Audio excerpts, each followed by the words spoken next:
네, 사랑하는 또 존경하는 우리 새순교회 성도 여러분들, 수년 전에 제가 욥기 강의하러 왔었는데요. 또 이렇게 뵐 수 있어서 너무나 반갑고, 또 초대해 주신 우리 존경하는 목사님과 또 성도님들께 진심으로 감사를 드립니다. 무엇보다 우리 젊은이들이 저와 함께 시간을 보내는 것을 허락해 주셔서 너무나 감사합니다. 예, 저희 딸들은 비슷한 연배인데 저랑 같이 안 놀거든요. 근데 이렇게 시간을 같이 보내주셔서 너무 감사하고요. 무엇보다 하나님의 말씀을 같이 나눌 수 있다는 것이 얼마나 큰 은혜인지 모르겠습니다. 제가 그 PPT를 좀 준비를 하고 같이 나누겠습니다.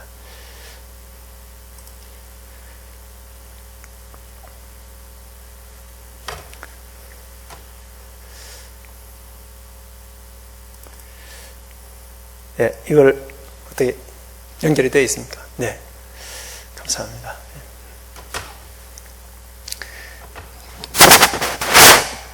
네, 여러분들이 보시다시피 제가 전혀 경제적으로 생기지 않았죠. 네, 그래서 저에게 무슨 경제가 나오겠습니까? 저로부터. 네, 그런 건 아니고, 그래서 제가 경제 활동을 제가 잘하는 사람도 아닙니다. 아닌데. 저의 전공이 이제 시가서입니다. 욥기부터 시편, 잠언, 전도서 가서 이 부분을 제가 이제 신학교에서 가르치면서 저도 그렇고 상당히 이제 고민을 많이 하게 되더라고요. 경제적인 면에서 우리가 어떻게 살아야 될 것인가. 이게 가장 중요한 문제 중에 하나인데, 우리 삶에 있어서 다 먹고 잘 자고, 그건 아니죠.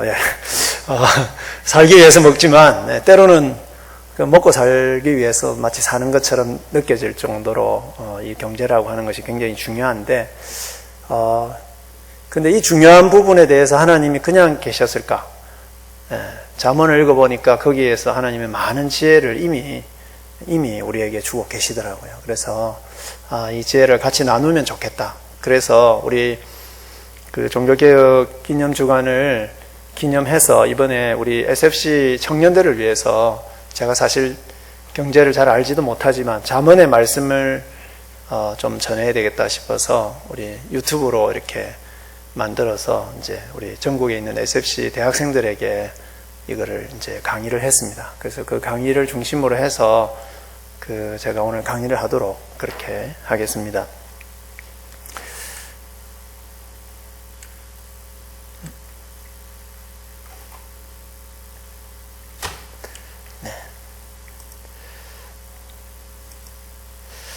예, 여러분 MZ 세대라고 여러분 들어보셨죠? 예, MZ 세대는 밀레니얼 세대와 그다음 Z 세대다, 이렇게 같이 이제 부를 수 있는 세대인데요. 한마디로 이야기하면 이 세대는 젊은 세대고요.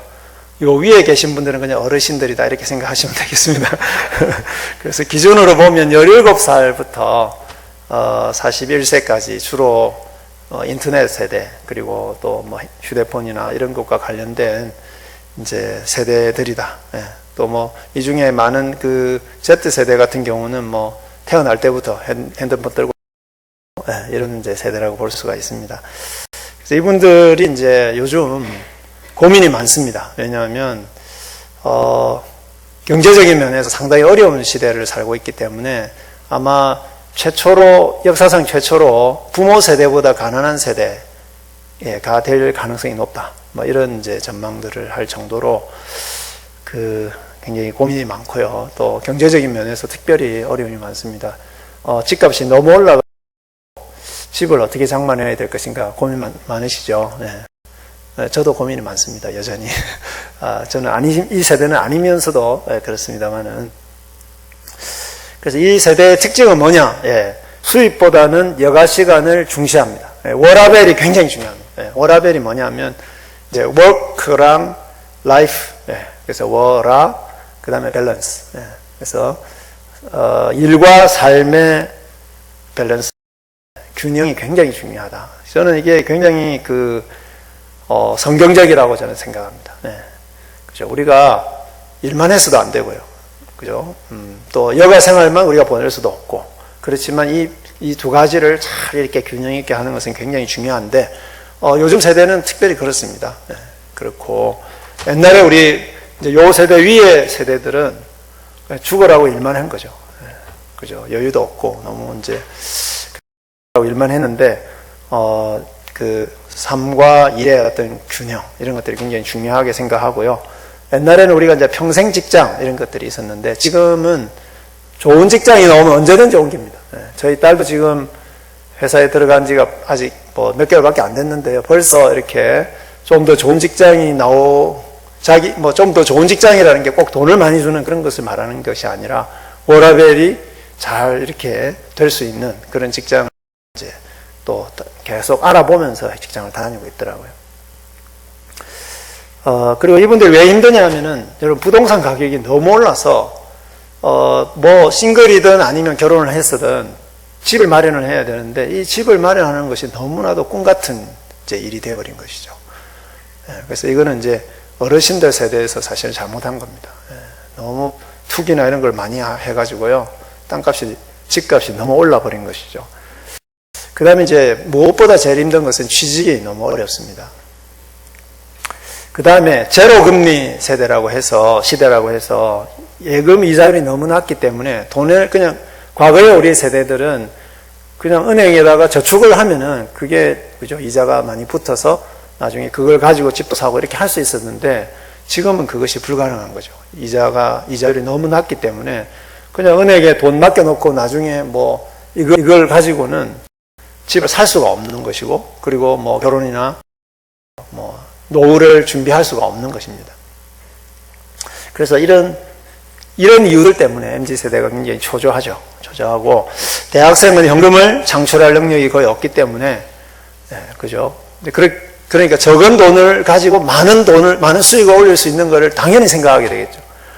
그러다 보니까 주식이라든지 뭐 코인, 투자라고 말하는 기에 가까운 그런 열풍이 일어나게 되었습니다. 그래서 그 2020년 3월 이후에 주식에 투자하는 젊은이들의 비율이 급격하게 늘어났습니다. 그러니까 지금 주식하는 사람들, 소위 말해서 주식하는 사람들의 그 비율 중에서 3분의 1은 2020년 3월 이후에 발생했다는 겁니다. 그 중에 젊은이들이 굉장히 많습니다. 왜 그럴까요?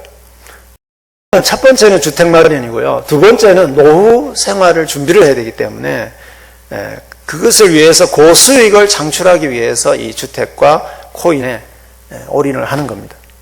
그리고 이들의 특징은 뭐냐? 굉장히 물질주의적입니다. 굉장히 돈 중심적인 삶을 살죠. 하나님의 중심적인 것보다는. 그래서 제가 이제 이거는 한국 리서치 주간 리포트 보고 참고를 했습니다. 그래서 이런 시대에 우리 크리스찬 청년들은 어떻게 경제생활을 하는 것이 지혜로운 것인가? 현재를 누리는 것이 좋은 것인가? 아니면 노후를 위해서 현재를 좀 이렇게 내려놓는 게 좋은 것인가?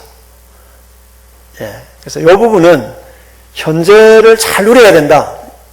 이 부분은 제가 내일 전도서 시간에 같이 생각을 해보고요. 자, 주식이나 코인, 비트코인 여러분 들어보셨죠? 이런 것을 그리스도인들도 투자할 수 있는지, 그게 죄는 아닌지 이런 생각을 이제 하게 되죠. 그래서 교회에 와서는 주식을 하지만 이렇게 주식한다고 이야기하지 않습니다. 혹시 목사님한테 야단 맞을까봐 그런 말 잘 하지 않죠. 또 얼마 벌었다 이렇게 말을 하고 싶은데 어제 제가 주식 팔아가지고 얼마의 수익을 챙겼습니다. 뭐 이야기를 너무 자랑하고 싶지만 교회 와서는 별로 안 하죠.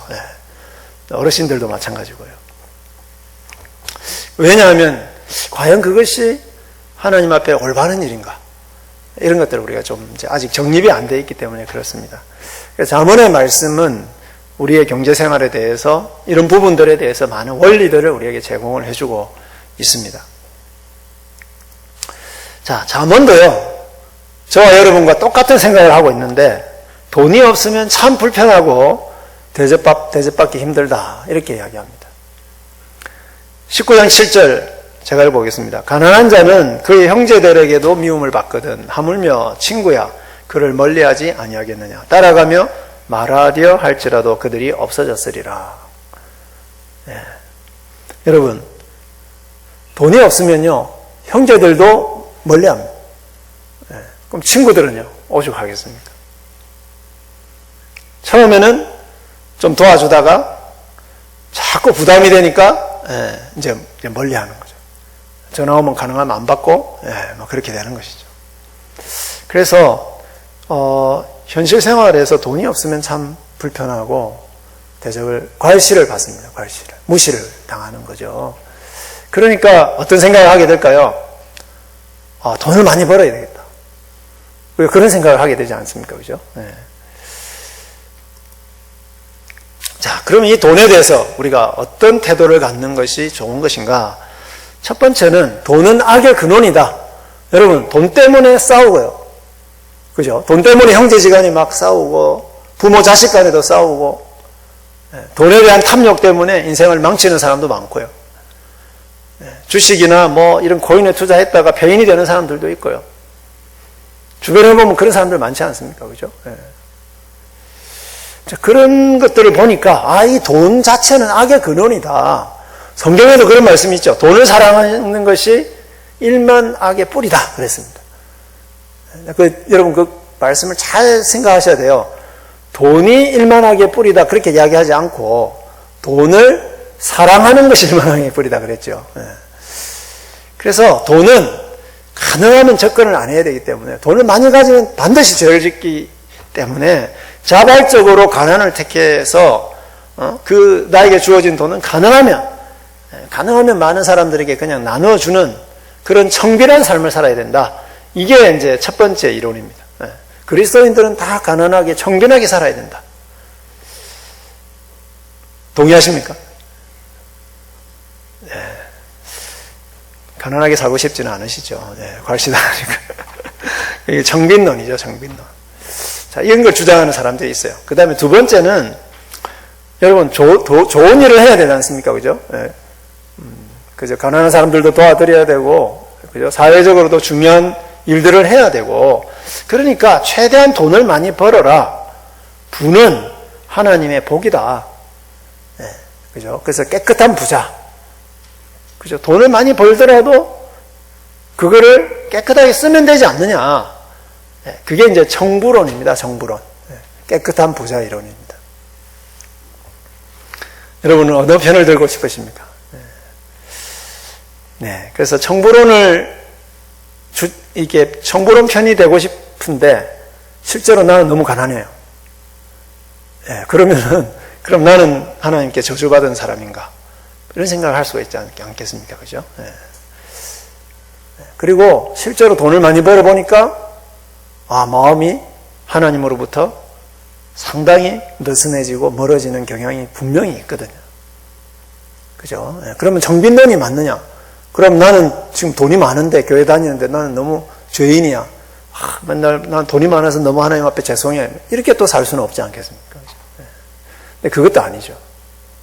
그래서 이거는 양극단, 잠언은 뭐 이 두 가지를 다 이야기하고 있지는 않습니다. 않고 상황에 따라서 우리가 어떻게 살아야 될 것인가를 잘 말씀해 줍니다. 그래서 세 가지입니다. 오늘 밤에 제가 세 가지를 말씀드리려고 하는데요. 잠언이 제시하는 균형 잡힌 경제생활 원리들, 첫 번째는 부 그 자체는 하나님이 주시는 복 중에 하나다 하는 것입니다. 그래서 하나님이 여러분에게 돈을 주시면 하나님 저는 부자 되면 안 됩니다. 거부하지 마시고 그냥 받으시기 바랍니다. 하나님의 선물로 받으시면 됩니다. 하나님이 주시는 복이다 이렇게 하고 받으시면 되죠. 자, 두 번째는 그래서 그걸 받고 그것을 잘 쓰시면 됩니다. 두 번째는 재물보다 하나님과 하나님의 지혜가 더 중요하다 하는 겁니다. 그죠? 돈을 주시는데 그 돈 그 자체를 하나님보다 더 중요하게 생각하는 것은 이건 뭐 성경 전부가 반대하는 것이고 또 경고하는 것이죠. 그건 가장 중요한 죄 중에 하나입니다. 그죠? 그래서 하나님과 하나님의 지혜를 더 돈보다 항상 중요하게 생각하고 하나님의 뜻이 무엇인가? 이 돈을 주셨는데 이 돈을 하나님의 뜻을 따라서 어떻게 사용할 것인가? 그죠? 그래서 돈의 노예가 되면 안 되는 것이죠.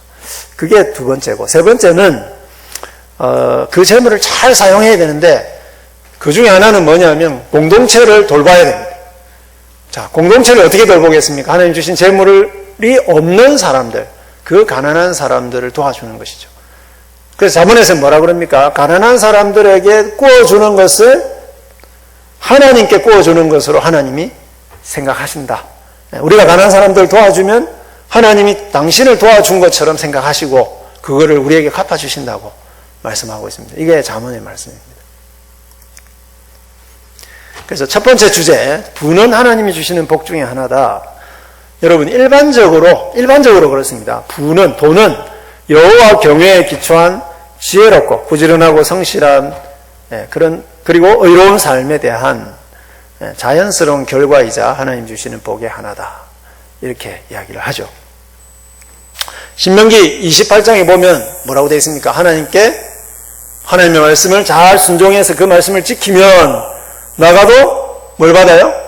복을 받고 들어가도 복을 받고 여러분의 떡반죽 그릇이 복을 받고 요즘 말로 이야기하면 이 통장도 돈이 많아지고 저 통장도 돈이 많아지고 뭐 이렇게 되겠죠. 그래서 우리가 하나님을 늘 경외하면서 또 하나님이 주시는 지혜를 따라서 부지런하고 성실하고 의롭게 살면 자연스럽게 그죠? 우리가 수입을 올릴 수가 있습니다. 소득을 올리는 것이 가장 자연스러운 현상 중에 하나입니다. 근데 이것의 역은 성립되지 않습니다. 무슨 말이냐면 돈이 많은 사람은 항상 지혜로운 사람이고 하나님을 경외하는 사람이고 성실하고 의로운 사람이다. 그건 아니라는 겁니다. 왜냐하면 이 세상이 타락했기 때문에 불의한 방법으로도 돈을 많이 버는 사람이 있기 때문에 그렇습니다. 자, 그 순서를 헷갈리면 안 되죠. 우리가 성실하고 하나님을 경외하고 지혜롭게 살면 의롭게 살면 하나님이 대체로는 우리가 먹고 살 수 있도록 하나님이 적정한 소득을 주신다. 이게 이제 잠언에서 가장 일반적으로 이야기하는 것입니다. 그러나 부자라고 해서 다 하나님의 복을 받았느냐? 그것은 아닙니다. 자, 오늘 우리가 이 말씀을 읽었습니다. 재물과 우리에게 하나님이 주신 여러분 여기 내일 추수감사절을 대비해서 이제 많은 과일들이 이렇게 있는데 이런 하나님이 주신 것들이죠. 이 열매들. 그래서 요즘은 주로 뭘로 표현되겠습니까? 이런 열매들 농산물로 표현되지 않고 요즘은 통장에 돈으로 표현되겠죠. 그죠? 하나님 주신 소득. 그죠? 그것을 가지고 여호와를 공경해라. 그리하면 내 창고가 가득히 차고 내 포도즙틀에 새 포도즙이 넘치리라. 여러분, 이 말씀의 의미가 뭘까요? 이 말씀은 이 모든 것을 누가 주셨다는 것입니까? 하나님이 주셨다고 하는 것을 고백하라는 것입니다. 그리고 그 주신 것을 하나님을 공경하기 위한 목적으로 잘 사용하라는 것이죠. 헌금도 드리고, 그죠? 내 삶에 필요한 것들도 쓰고, 자녀들도 양육하고, 부모님도 공양하고, 때로는 여가 시간을 위해서도 쓰고, 근데 그 모든 것이 무엇을 위해서요? 여호와를 경외하는 목적으로 쓰라는 것입니다. 그걸 조금 더 좁혀서 이야기하자면 하나님은 교회에서만이 아니라 여러분의 산업, 사업, 여러분의 직장생활, 여러분이 투자하는 거, 여러분이 저축하는 이 모든 경제생활에서도 하나님은 나를 인도하시는 주님이심을 고백하라는 것입니다. 여러분, 투자하기 전에 기도하셨나요? 그렇다면 돈 많이 벌게 해주세요. 이거 말고요. 하나님, 제가 지금 이거 투자하는 것이 하나님의 뜻에 맞는 것입니까? 제가 오늘 지금 이거 저축을 하는 것이 하나님의 뜻인가요? 제가 집을 사는데 이 집을 사는 게 과연 제가 하나님께 영광을 돌리는 일인가요?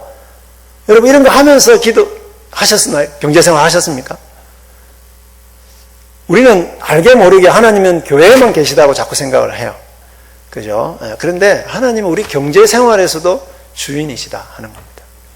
이것이 가장 중요한 원리입니다. 그래서 그것을 표현하는 것이 뭘까요? 하나님, 저의 경제생활에도 주인이신 하나님을 찬양합니다. 그러면서 드리는 것이 11조고 헌금입니다.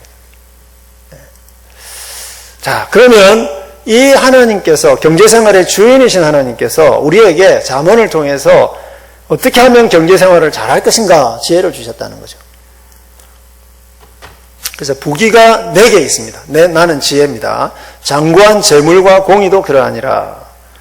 자, 지혜로운 자의 재물은 그의 면류관이요. 그러니까 지혜롭게 살면, 하나님이 주시는 지혜를 따라 살면 대체로는 재물을 얻을 수 있다는 말입니까? 없다는 말입니까? 있다는 거예요. 예. 여러분, 이게 귀가 번쩍 떠야 됩니다. 돈을 벌 수 있는 길이 어디에 있다고 지금? 잠언에 있다니까요. 잠언에 지혜에 있다고요. 돈 많이 벌려면 그럼 어떤 성경을 봐야 되겠습니까? 잠언을 읽어야 됩니다. 이제부터 열심히 잠언 읽으십시오. 그것을 위해서 많은 잠언을 주셨습니다. 하나님께서. 돈과 관련된 잠언들이 굉장히 많습니다. 제가 오늘 많은 것을 소개해 드릴 텐데요. 그거보다 더 많습니다. 자, 같이 한번 읽어보겠습니다. 10장 4절. 첫 번째 지혜입니다. 첫 번째 지혜. 같이 읽겠습니다. 손을 게으르게 놀리는 자는 가난하게 되고 손이 부지런한 자는 부하게 되느니라. 자기의 토지를 경작하는 자는 먹을 것이 많거니와 방탕한 것을 따르는 자는 지혜가 없느니라. 예. 여러분, 다 아는 이야기죠. 게으르게 일하는 데 있어서 게으르면 가난하죠. 가난하게 됩니다. 그런데 부지런한 자가 부하게 됩니다. 그죠? 여러분, 이 많은 과일들이 어떻게 여기에 나오게 됐을까요? 그죠? 물을 주고, 거름을 주고, 돌봐주고, 병충해를 이렇게 막아주고, 이런 여러 가지 부지런함 가운데서 이렇게 과일들이 생산이 되듯이, 여러분의 지금 은행 통장에 또는 여러분의 어쨌든, 그죠? 금융소득이 있는 것은 여러분이 부지런하게 일한 결과입니다. 누가 뭐라 그러든, 그죠? 부지런함의 결과죠. 그래서 이 부지런함은 다른 말로 이야기하면 성실함. 근면함 플러스 성실함. 근데 요즘은요, 여러분 토지를 경작하지 않습니다. 그죠? 혹시 여기서 토지 경작하면서 수입 얻으시는 분 계십니까? 없으시죠? 아무도 없죠? 토지를 경작하지는 않습니다. 다 이제 직장 생활을 하시든지, 사업을 하시든지, 주식에 투자를 하시든지, 이렇게 해서, 그죠? 소득을 얻는데, 제가 굉장히 좋은 책을 한 권 읽었습니다. 이분이 이제 크리스찬이시던데요. 이분이 쓴 책인데, 죽기엔 너무 젊고, 살기엔 너무 가난하다. 요즘 MZ세대를 정확하게 표현한 거예요. 너무 공감되지 않습니까? 죽기엔 너무 젊고, 살기엔 너무 가난하다. 제 딸이 이걸 딱 읽더니, 정말로 내 마음하고 똑같네. 이렇게 이야기하더라고요. 자, 이 책에 보니까, 지금 이제 금융자본주의 시대이지만, 농경시대나 지금이나 똑같은 원리가 있는데, 그건 뭐냐면, 한 방울 한 방울의 땀의 소중함입니다. 여러분, 주식이나 즉 코인 투자를 하는 데 있어서, 어떻게 하느냐가 굉장히 중요합니다. 그게 저는